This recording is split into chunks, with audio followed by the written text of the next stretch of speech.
¿Qué tal? Nuevamente con ustedes Jamie Barrett, dándoles la bienvenida a Vecinos, Neighbors, un programa que ofrece nuevos puntos de vista de los vecinos de Holyoke y de la comunidad latina de la Pioneer Valley. Hello, Jamie Barrett here with you again, welcoming you to Vecinos, Neighbors, a program that brings new points of view from our neighbors in Holyoke and the Latino community in the Pioneer Valley. El programa de hoy les trae un resumen de las festividades auspiciadas por el Centro Latino-Puertorriqueño. Año con año, el centro organiza la Semana Puertorriqueña, que incluye la iza de la bandera de Puerto Rico en la alcaldía, una noche latinoamericana y la cena baile en la que han reconocido a un número de personalidades hispanas del área. Today's program brings you highlights of the Latino Puerto Rican Center's annual festivities. Every year, the center organizes the raising of the Puerto Rican flag at City Hall, a Latin American night, and a gala dinner where they have recognized a number of Hispanic personalities. We hope you enjoy it.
Centro Latino-Puertorriqueño asked Councilwoman Elaine Pluta to say a few words.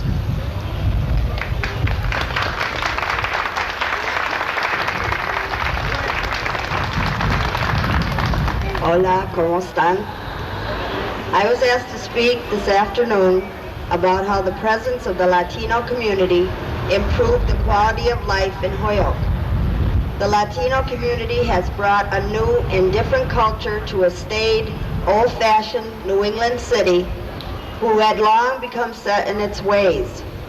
For over 100 years, from the 1850s to the 1950s, there was a power struggle in the city over differences of nationality, religion, and traditions. Starting with the English, who originally planned the city, through the Irish who helped them to build it, and the French and Polish who worked in its factories, each wave of newcomers brought with it progress and its share of tensions. The city of Holyoke has been able to weather it all so far, and I'm sure it will continue to do so in the future. I believe the Latino community has improved the quality of life in Holyoke by opening our eyes to another world. It's hard for people to accept change, but the best way to handle it is to jump right in and become part of the change. All over the world today, people are becoming more aware of new cultures and differences. Everyone always thinks their ways are best, but when you see other ways of living, you find there is no best way, only different. It makes us larger as individuals and larger as a city to include newcomers as the newest citizens of Holyoke. Hopefully, Holyoke natives can improve the quality of life for the Latinos in return by making them more aware of the importance of educating their children. One thing all the newcomers over the years to this city have picked up on and made the #1 priority as their job as parents was to make sure that their children get the best education possible so as to ensure them a better life. And it's paid off. You can see the results as you go around the city and see how the city has grown and improved over the years. The key is education, education, education. Holyoke is part of the global community now. There's no going back, and we shouldn't want to go back. I was born and raised in this city, and I know it's far from perfect. The economy has fallen off, and we need to bring it back by working together as one community. And that's precisely the intention of this Puerto Rican celebration today in Holyoke, is to bring everyone together so the participation and the solutions of the city's needs could be done together. It has always been my goal as a city official to accomplish this, and I pledge that that will continue to be my goal. But I need your support as a community. It can't be accomplished alone. So remember, education for your children and working together for Holyoke, this is the message that I bring to you today. Welcome to all of you as Holyoke's newest residents. Thank you.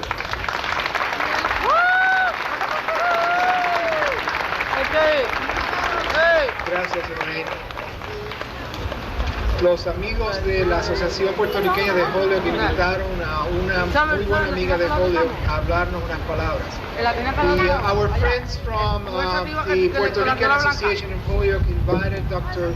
Gloria Figueroa de Guevara, who is Associate Dean for Academic Affairs at the University of Massachusetts, to say a few words.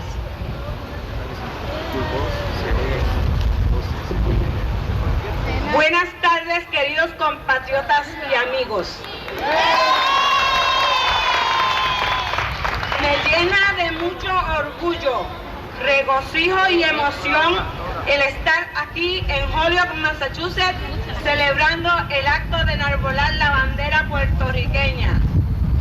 Al contemplar con orgullo esta insignia de nuestro pueblo, con sus colores rojo, blanco y azul, simbolizando el valor de nuestra sangre, la pureza de nuestro espíritu y la esperanza en nuestros ideales, nos conmueve y hace vibrar la más recóndita fibra de mi ser.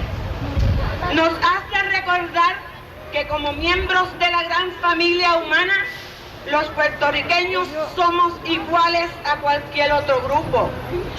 Tenemos las mismas virtudes, tenemos los mismos defectos, compartimos las mismas aspiraciones básicas de dignidad, tranquilidad e igualdad con todos los demás pueblos del globo terráqueo. Por eso, en este acto de celebración de los 500 años de tradición, tenemos la obligación de hacer un serio análisis de nuestra historia y de nuestra idiosincrasia colectiva. Debemos formularnos y contestarnos objetivamente varias preguntas. Podríamos comenzar con esta. ¿Son de verdad solo 500 años de tradición los que debemos celebrar, excluyendo de paso la rica tradición indígena precolombina que a pesar de los pesares está vigente en nuestra sociedad y en todos nosotros, aunque algunos no la reconozcan? Otra pregunta bien importante es, ¿qué significa ser puertorriqueño hoy día, en este momento y en este lugar? ¿Qué hacemos aquí en Holyoke, donde a veces sufrimos toda clase de opresión y de miseria humana?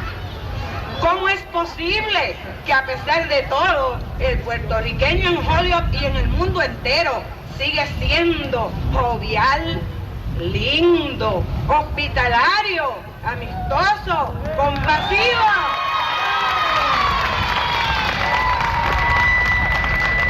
Somos optimistas, trabajadores, somos estudiosos. ¿Por qué será que la naturaleza nos ha dotado de esa coraza física y mental, de esos muchos atributos que nos hacen sobrevivir cualquier adversidad? No importa el tipo, no importa el lugar, no importa el tiempo, no hay enemigo grande, no lo reconocemos. ¿Estaremos los puertorriqueños marcados o escogidos para ser un ejemplo a seguir por los demás del grupo, por los demás grupos del mundo? Mis hermanos, yo lo creo. Estando en Holyoke, reconocemos que hay muchos problemas que debemos y queremos resolver. Sabemos que tenemos la habilidad y la capacidad para resolverlos. Sabemos cómo hacerlo, pero también sabemos que solos o aislados no lo podremos hacer. Por eso aceptamos con cuidado, con mucho cuidado, cualquier ayuda que nos ofrezcan, irrespectivo de la fuente que provenga. Eso sí, no permitimos que tales ayudas se prolonguen permanentemente. No olvidemos que la responsabilidad es nuestra y que jamás debemos renunciar a esa responsabilidad. Estemos dispuestos a luchar y dispuestos a trabajar por lo nuestro. No importa lo mucho que tengamos que fajarnos, pero lo debemos y queremos hacer ahora, hoy, en esta generación. No podemos seguir esperando, no podemos seguir dividiéndonos. Somos un pueblo unido. Tenemos que educarnos, tenemos que educar a otros. Busquemos inspiración en nuestro legado, en seres como don Eugenio María de Hostos, Ramón Emeterio Betances, Mariana Bracetti, Luisa Capetillo, Luis Muñoz Rivera y su hijo, Luis Muñoz Marín, José de Diego, don Pedro Albizu Campos y otros tantos y tantos puertorriqueños que cada uno de nosotros conocemos y que en la humildad de nuestro pueblo y barrio son tan héroes y tan valiosos como los que ya acabo de nombrar. Nos regocijamos en todo lo bello y en todo lo positivo que significa el ser puertorriqueño. Según la observemos, nos brotará un grito desde bien adentro para decir sí a la reafirmación de la puertorriqueñidad, sí a nuestra cultura, sí a nuestro idioma, sí a nuestros valores. De igual manera, y quizás más fuerte aún, tendremos que gritar no a la discriminación, no al racismo, no al rechazo, no a la dependencia psicológica y o económica, no al oportunismo político. Usemos esta oportunidad para decirle a todo el mundo, especialmente a los de aquí de Holyoke, que nosotros los puertorriqueños solo deseamos lo que por mandato divino y por mandato constitucional nos pertenece: el derecho a la vida, el derecho a la libertad, el derecho a la búsqueda de la felicidad. Eso es lo que significa la estrella de nuestra bandera. Y cada vez que la vemos, la recordemos y veremos que renacerá en nosotros la fe que tenemos los puertorriqueños de lo que somos y lo de que podemos llegar a ser. Sencillamente puesto, somos una raza bendecida, raza agraciada, raza destinada a ser una parte esencial y vital en donde quiera que estemos. Nuestro mayor tesoro está en nosotros mismos, en nuestra calidad humana, en nuestra cultura, en nuestro caudal inagotable de amor y de perdón. Y ese tesoro lo compartimos a manos llenas y estamos dispuestos a compartirlo con todo aquel que lo valore y lo acepte de la manera que como nosotros lo ofrecemos, sin interés. Y por último, que no importa en qué rincón del mundo estemos o hayamos nacido, no importa la lengua que hablemos, la mancha de plátano la llevamos en la sangre y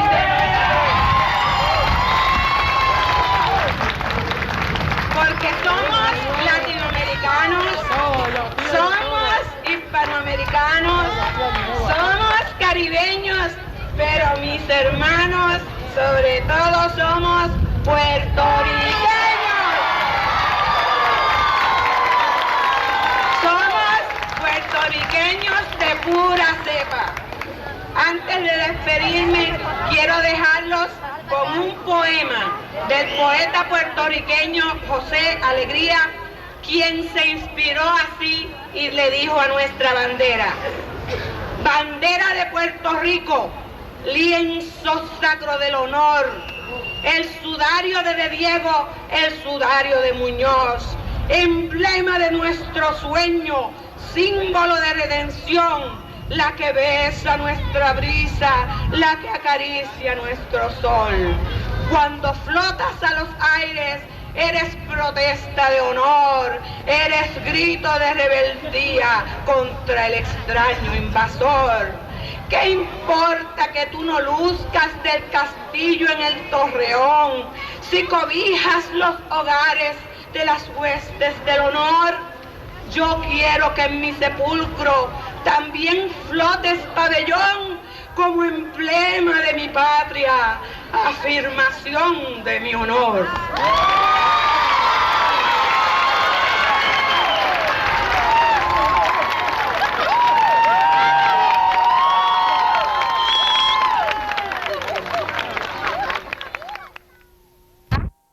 The city of Holyoke, a proclamation.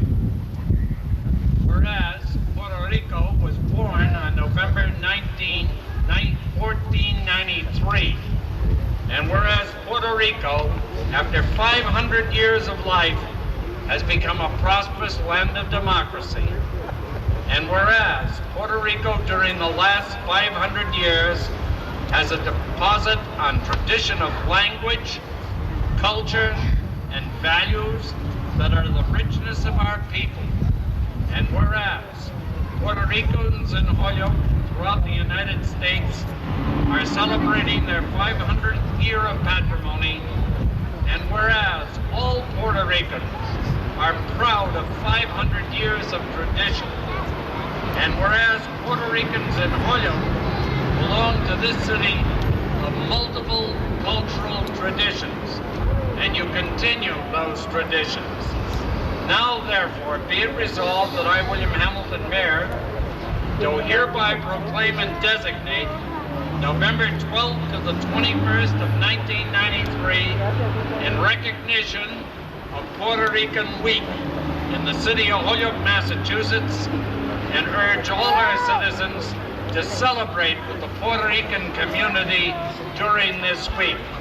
In witness whereof, I hereby set my hand and cause the official seal of the city of Holyoke to be affixed, signed, William A. Hamilton, Mayor. Proud tradition, proud people, proud week.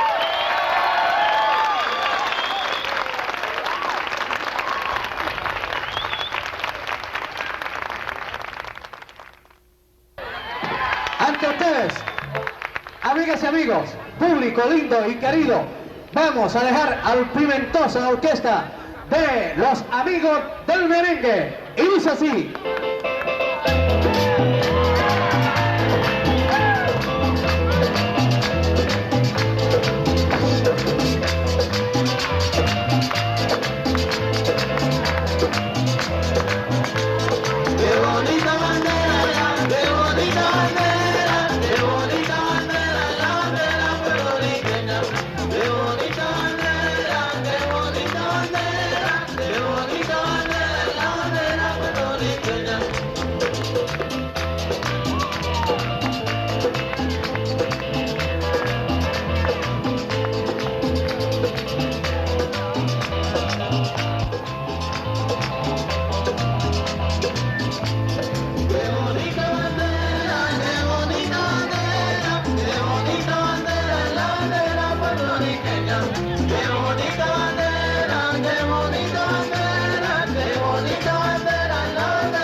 We welcome you here this evening on behalf of El Centro Latino-Puertorriqueño's 6th annual banquet dedicated to Sylvia Galván, Efrain Martínez, Dr. James McDonald, Arthur Brunelle, and Feliz Morales Jr.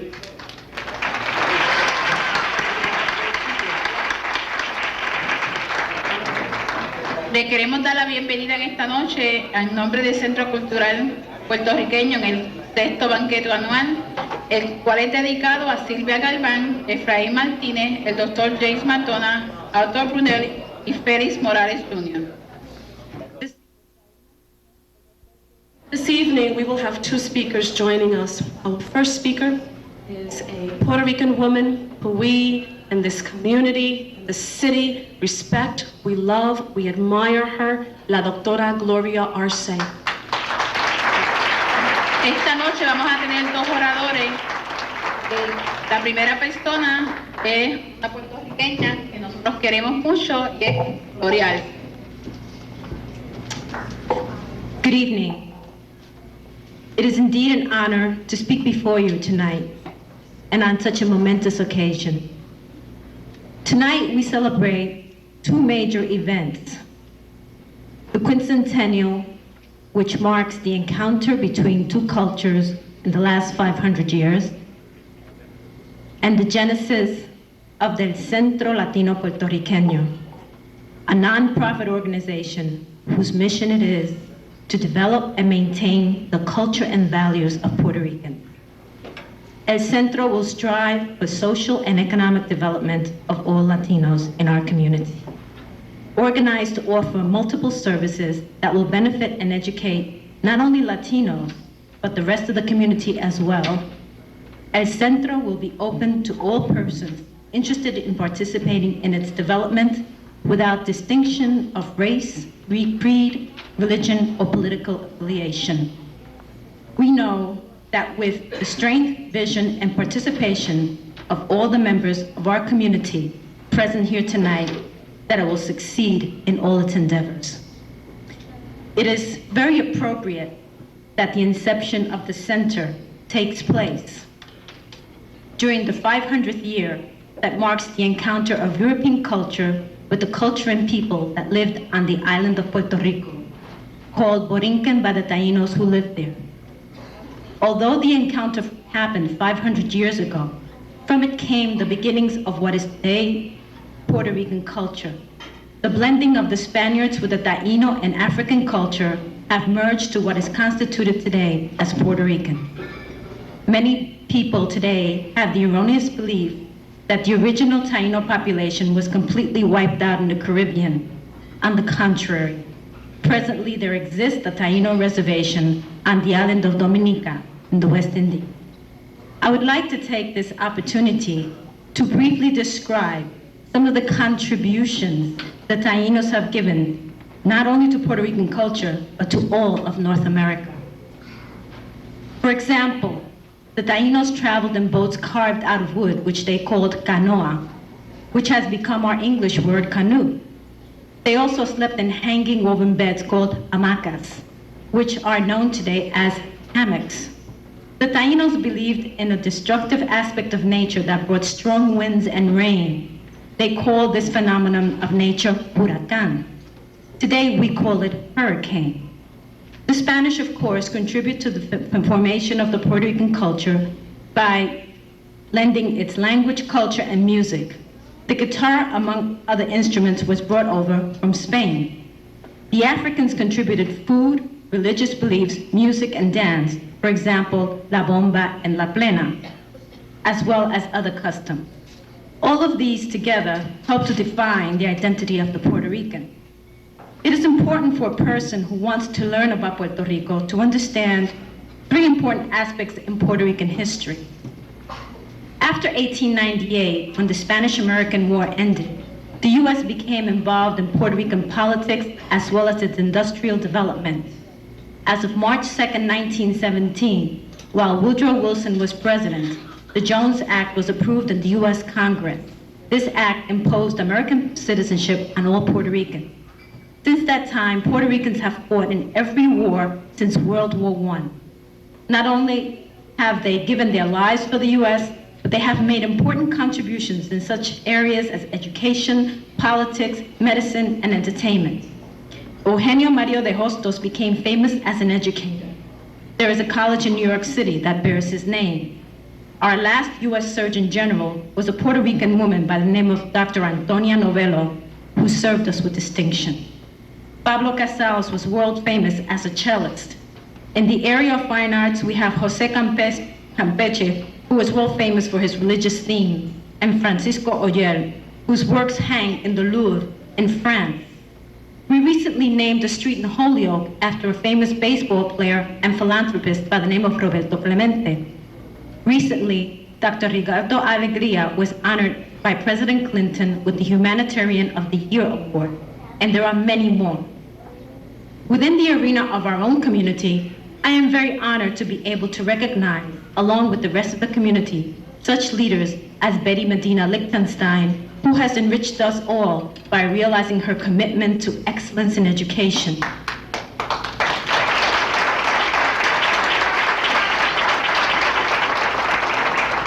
Diosdado Lopez, who was elected the first Puerto Rican alderman in the history of Holyoke and is still serving in that capacity.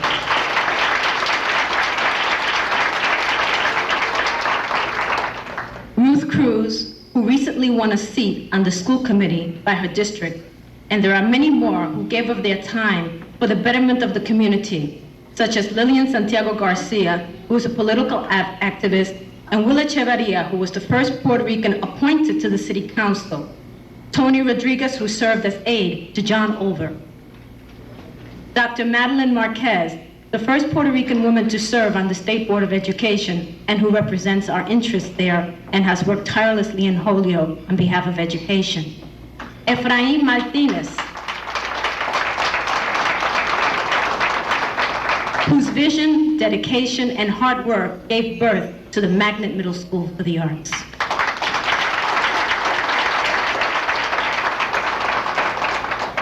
For the purposes of this evening's message, I have named Puerto Ricans who have done much for the community, but I want to acknowledge many others who have combined their efforts for the realization of future possibilities for Holyoke, some of whom will be recognized here tonight.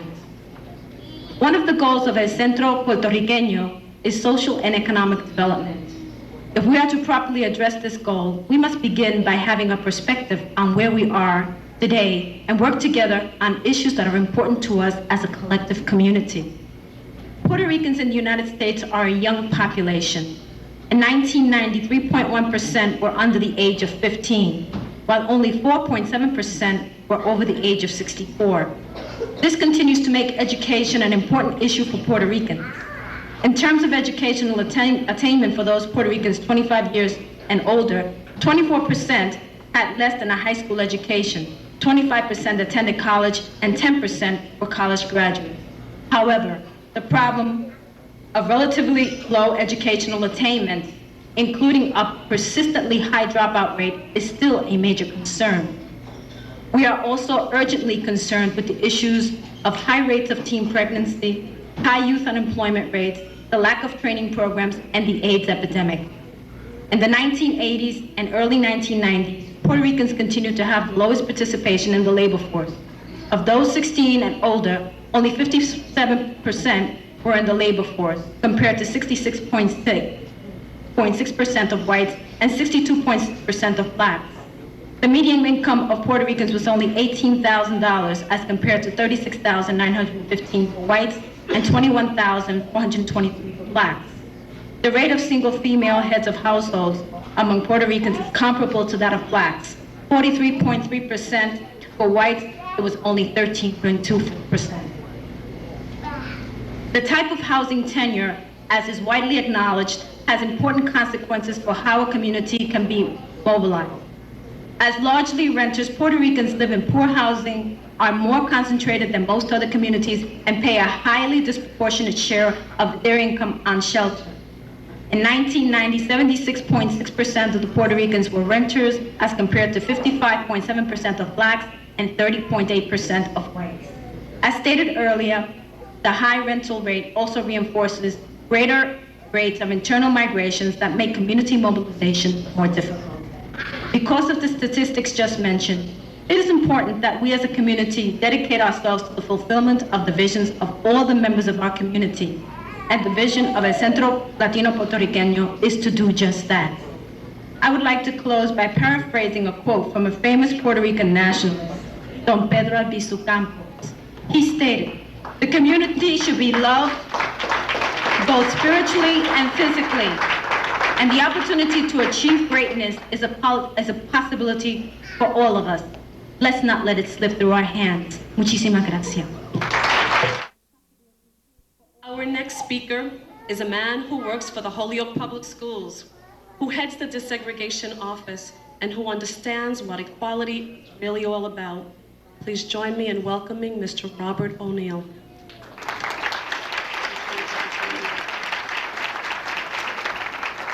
Nuestro segundo orador es un hombre que ha trabajado mucho por el sistema escolar. Él ha sido el director de la oficina de segregación y él es una persona que entiende lo que es caridad. Mr. Robert O'Neill. Gracias. Given the celebration of this discovery of Puerto Rico, I thought it appropriate to share a personal history. A history of my very gradual discovery of the richness and the quality of the Puerto Rican population. I share my thoughts in the context that my personal experience will be symptomatic of a bright future for our city.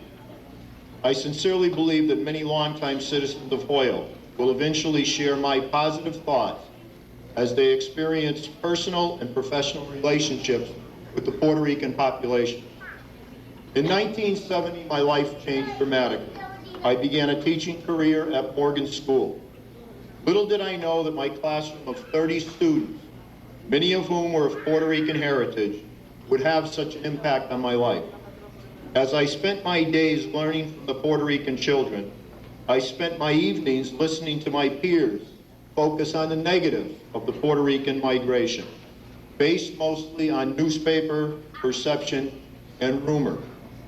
I readily admit that at that time of my life, I hadn't chosen sides, nor was I very capable of understanding the dramatic change that was taking place in Holyoke.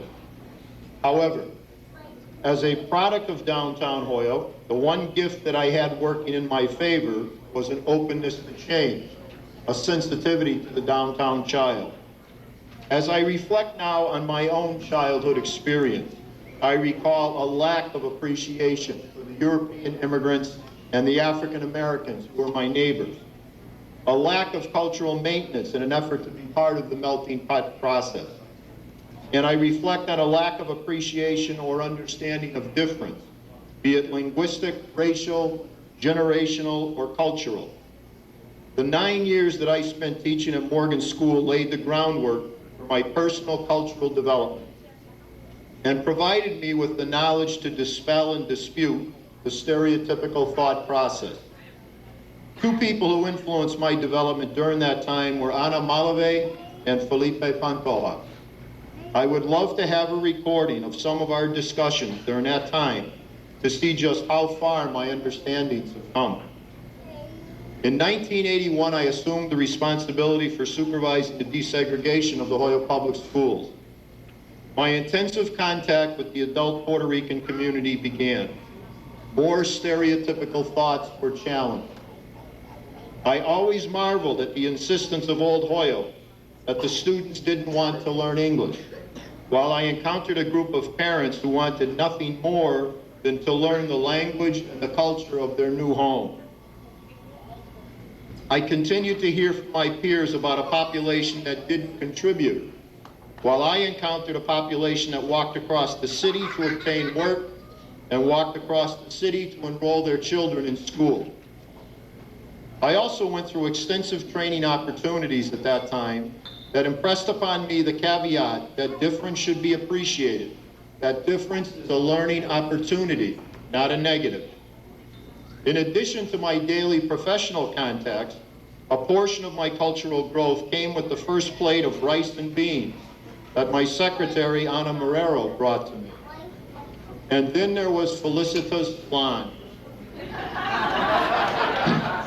With each experience, I was provided with the opportunity to understand that the Puerto Rican population, like my ancestors of 150 years ago, were only different, not better nor worse than any other immigrant group. To this day, I benefit from the opportunity to share experiences with people who are much different, who think much differently, and who allow me to see a broader view of my city and my world. In my 23-year educational journey, I have had the privilege to experience the richness of the Puerto Rican community, the food, the music, the language, the customs. I have seen my children experience and appreciate the difference they encounter in their school and community life each day. I have also had the opportunity to see Holyoke, our community, begin to understand the new culture. I have been impressed with some of my peers who were not judgmental and who assessed the new population in the context of a complex migration process. While I acknowledge the great strides that the Puerto Rican community has made, I must challenge you to rethink your strategy to accelerate a successful acculturation process. The past election has once again allowed the community to bypass the opportunity to elect true representation. It is imperative that while you maintain and celebrate your culture, you make efforts to successfully participate in the existing power structure. It is imperative that you garner your fair share of whatever resources are available. I have been involved in youth activities for the last 20 years. I must also challenge you to take advantage of that opportunity and to enroll your children in the football, the baseball, the soccer, or whatever activity is available. You must make sure that your children meet others, if not through the public schools, then on the playing field. You must be aggressive with your support for your children's participation in the activities of Holyoke for two reasons. First, to protect your interests in the allocation of the city resources. And secondly, to disprove the stereotypical theories held by many people.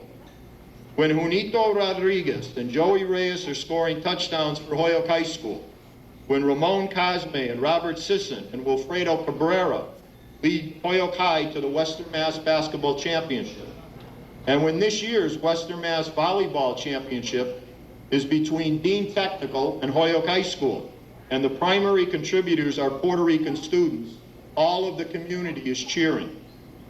Just as important, when a Wanda Santa was achieving A's in Mr. Foley's math class and has since graduated from college and achieved success in the engineering field, and when a George Medina is the 1991 salutatorian of Holyoke High School and a successful student at MIT, there is proof that you can be successful according to traditional criteria, be it on the athletic field or in the classroom. You need to participate politically, and your children need to participate and compete at all levels. There have been some great role models for me on this journey. I have seen Betty Medina Lichtenstein as a single voice during difficult budgetary times, whose perspective has not always been accepted, but who has maintained her professional struggle to ensure equal educational opportunity. I have seen Efrain Martínez have the courage to challenge the establishment in their arena and to maintain his commitment to advance the understanding of his community. I observed his efforts to promote the Hispanic Institute, to demonstrate to the naysayers that there is a rich cultural tradition in Puerto Rico. I was privileged to work with Dora Fuentes and to see her perform in the boardroom at the local and the state level, advancing the understanding of the Puerto Rican population. I have observed Felicita Melendez Elgadi advance from the factory to practice teaching at Morgan School and on to a leadership role in the Holyoke Public Schools, all the while advancing gender, cultural, and linguistic understanding. I have met Orlando Izaza, Carlos Vega, Gloria and Miguel Arce, Angel and Sonia Nieto, Luis Fuentes, Ruth Cruz, and two very close associates, Antonio Rodriguez and Sylvia Galván. These Hispanic leaders have inspired me. They have been vigilant in demanding equal educational and civic opportunity. You have not won the battle, but due to the efforts of many people here this evening, Holyoke is beginning to understand and appreciate the richness of the Puerto Rican culture. As a person, as a parent, as a member of the community, and as an educator, I believe that my personal discovery of Puerto Rico has been a positive contributor to my development. It has had a profound impact on my life. Time will allow more people in Holyoke to understand and express that belief. I salute the individual honorees and the Puerto Rican community. I salute you for contributing to my growth and to my communities of family, friends, neighbors, and business associates. I challenge you to make change in a democratic manner and to make sure that your children participate and compete successfully at all times. I have learned much. I still can't dance the merengue. Yo no hablo español. I still don't know how to make arroz con gandule. But I have discovered Puerto Rico. I have discovered the beauty of the island and the population that works with me every day. I can truly say that my life has been enriched by the last 23 years. I can truly say that working and living in Holyoke has made me a different person, a better person. I know that in the future, more of my peers will discover Puerto Rico and they will be the better for it. I envision a Holyoke 25 years down the road that will benefit from a rich and varied population. I salute you on this great evening. I salute you for having the foresight to maintain your cultural self in our cold November time and to contribute so much to our life experience. I thank you for allowing me the opportunity to enrich my life. Thank you. A Sylvia Galván en agradecimiento a su valiosa labor y dedicación a la comunidad puertorriqueña en Holyoke.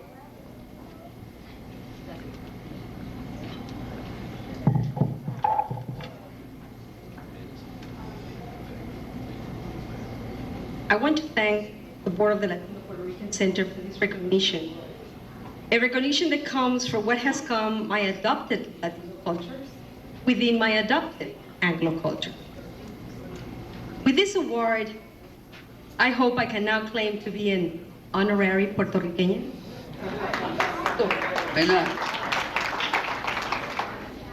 In keeping with the Discovery Day theme, I just want to say that my personal discovery of Puerto Rico began as a child growing up in Mexico City, where Puerto Rican music was part of a staple diet consumed at the neighborhood loncheria next door to my house, and has developed into a lifelong affection for the Isla de Ventana.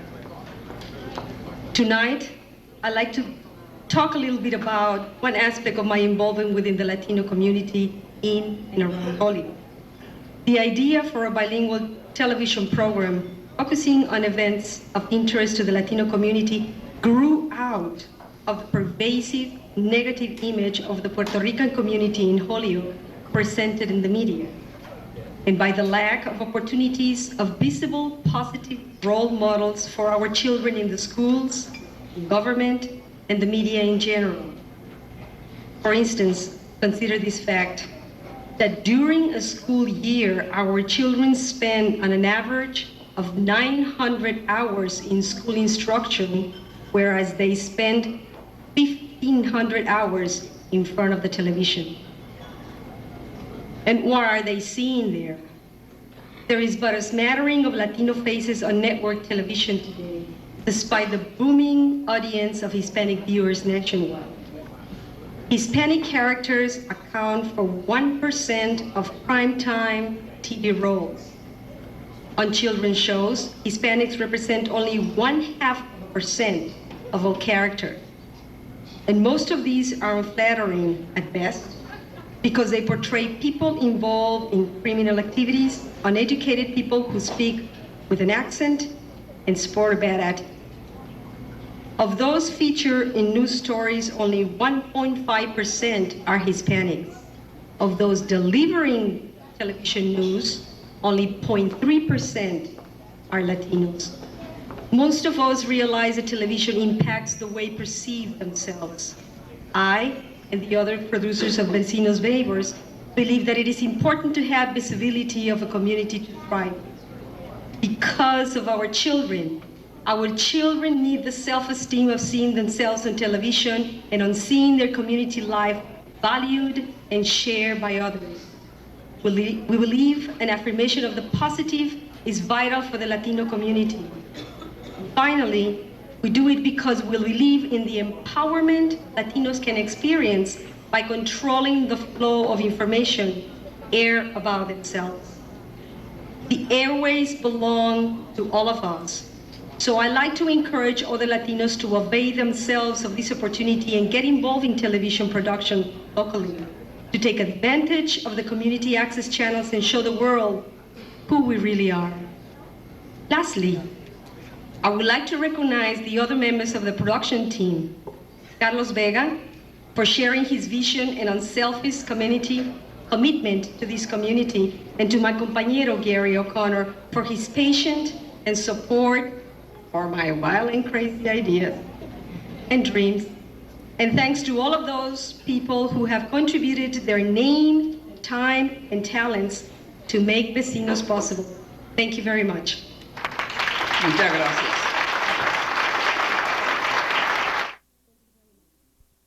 En agradecimiento por sus años de servicio a la comunidad, en especial a nuestros niños, él ha sido fundador de la escuela Imán en Holyoke y es actualmente el director escolar de la escuela gerena de Springfield, José Efrain Martínez.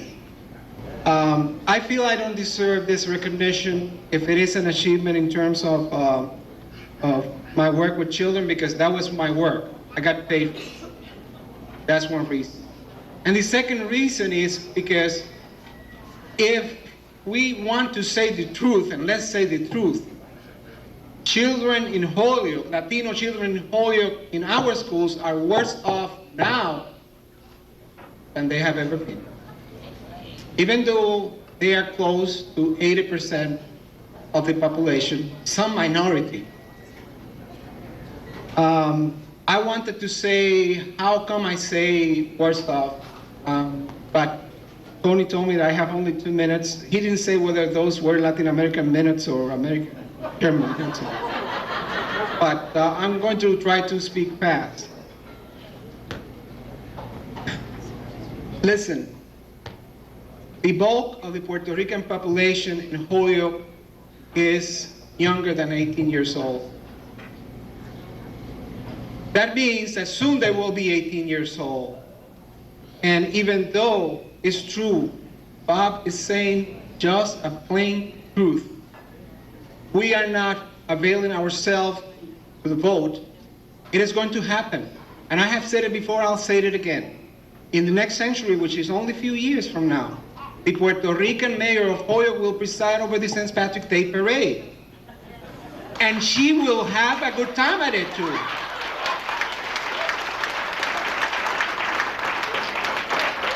Whether you like it or not, the future of the city is mixed with the future of the children of Holyoke. That means the future of the Puerto Rican children of Holyoke. And I had a lot of messages, but let me just say one that has to do with what Sylvia said. I'm so honored to be honored with you, Sylvia, and Tito, and everybody else. We want our children to perform better, to do better in school, and to be productive citizens, don't we? On the account of what do we want them to do that without role models that reflect their background? On the account of what? And if you think that this is a self-serving type of comment, I'm telling you, I've been treated very well in Springfield. I'm not coming back as a member of the Holyoke Public Schools. But let me ask you to do this exercise. Visualize. Imagine that right now we can just use a magic wand and 100% of the children in public school were to be white. 100. Not a single Asian, not a single African American, not a single Ecuadorian, Bolivian, not a single Puerto Rican. 100%. And that of that 100%, about close to 80 were of Irish American ancestry. Yet, only one administrator were to be of Irish American ancestry. And most teachers were to be of Polish ancestry or French ancestry. You wouldn't have it, and yet, and rightly so, you wouldn't have it, and yet we are supposed to stand this. Some of the people that are eminently qualified have left as teachers and have since been promoted in other systems. I don't envy the task of Dr. James McDonald. I blame the school committee, and I hope that now with the Reform Act, it's going to give Jim a chance to have his hands untied like they were tied for the former superintendent.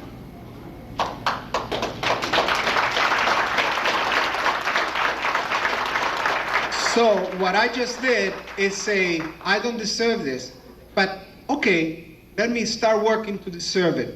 And that's why I said what I said instead of trying to be nice. And I will continue to work to deserve it because my two kids over there really deserve and need role models because they are the future of Holyoke. Muchas gracias. Muchas gracias, Efraín. Thank you very much.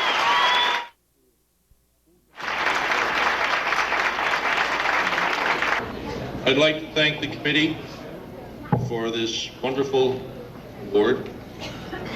I was trying to figure out a few weeks ago why I was getting it. I think I realize now why I am getting it.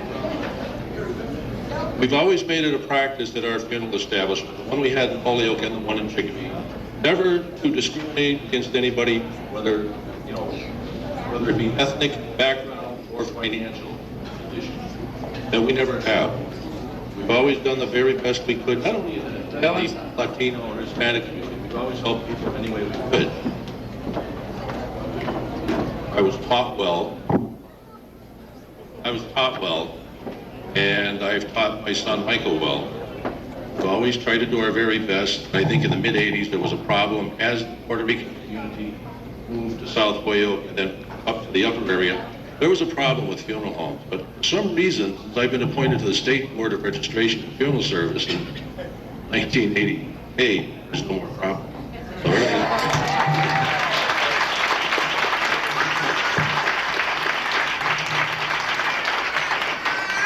So again, I want to thank you, and to Sylvia, I also would like to be honored as Puerto Rican, but Jose Carrera says you can't be over 6'4", so I'm 6'6". Okay, thank you. Ojalá hayan disfrutado el programa de hoy y que nos acompañen la semana entrante en otra presentación de Vecinos, Neighbors. We hope you've enjoyed today's program and that you tune in again next week for another presentation of Vecinos, Neighbors.